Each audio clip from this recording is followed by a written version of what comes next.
Hey everyone, how are you doing? I hope you had a good weekend.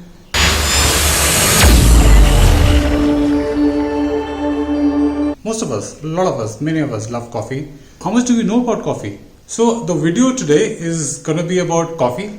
Watch it till the end because I'll be talking about whether coffee is good for you, bad for you, how much of it should you have, what are the various views about Ayurveda on coffee.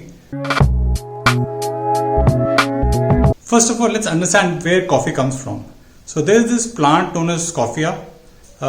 It has small berry-shaped fruits, and the seeds of these berries are dried and ground and roasted to get coffee. So if you don't roast them, it's called green coffee. They're just sun-dried. If you roast them, that's called the normal coffee that we have.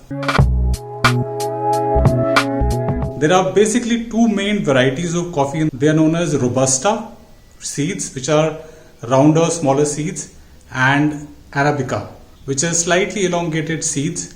The Robusta is the cheap variety. It grows from a height up to 800 meters, which is equal to about 2,500 feet approximately. Higher than that, we have Arabica, which is a more rare variety, which is a more expensive variety.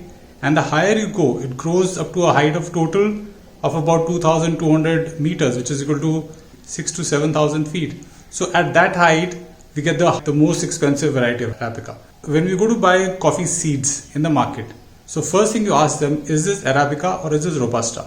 Robusta has more caffeine but is slightly bitter in taste. Arabica has less of caffeine but it is slightly sweeter and more aromatic in taste. That is the reason Arabica is more dearer, more expensive and more preferred variety of coffee. If you buy coffee from India, you also may have a third thing mixed in it, which is known as chicory. Chicory is a root from a plant which resembles coffee and is supposed to be good for your health, etc., for your gut bacteria, but it's not actually coffee.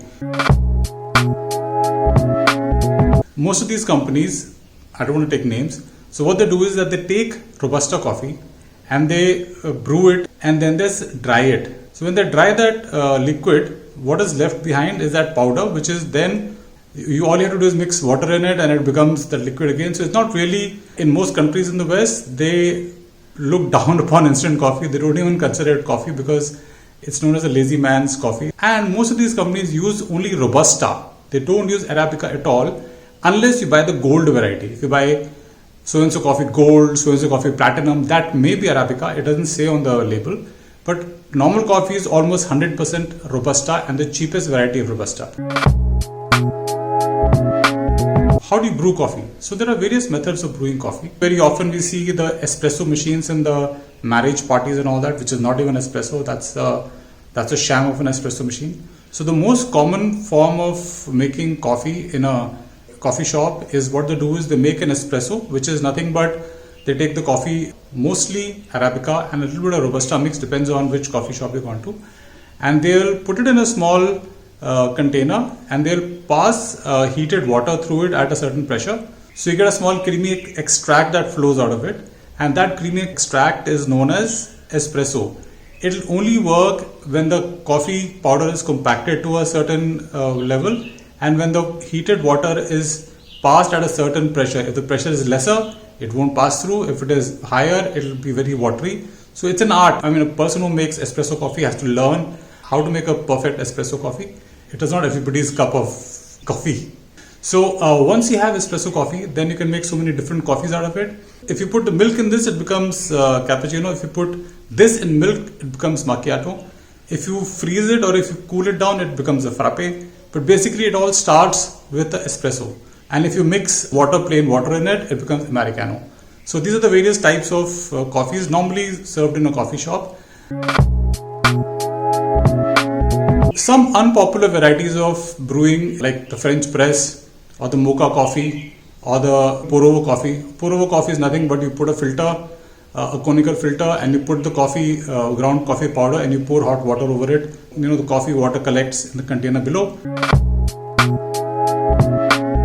A mocha pot looks like this. So basically, you have a small container at the bottom where you're supposed to put the ground coffee powder, and you put water in this and you heat it over a flame. So what happens is when you heat it over a flame, there's steam formation in this portion, and the steam passes, and the steam and the heated water passes and it collects here at the top, and you get your mocha coffee. It looks like espresso, it is not espresso. Most people in Italy have the coffee like this. So this is the Italian way of having a coffee.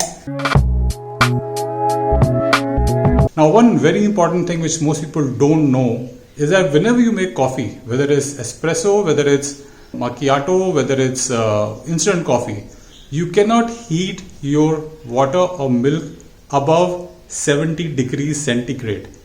You cannot. The moment the water temperature goes above 70, the coffee burns, it'll get a burning taste. You never boil the milk. The moment in most coffee shops, they have a temperature meter on the machine. The moment the milk temperature goes above 70, they just chuck the milk out. They don't use that milk because the coffee is going to taste burnt. I use a thermometer, looks like this. After a while, you get the idea you don't need this anymore.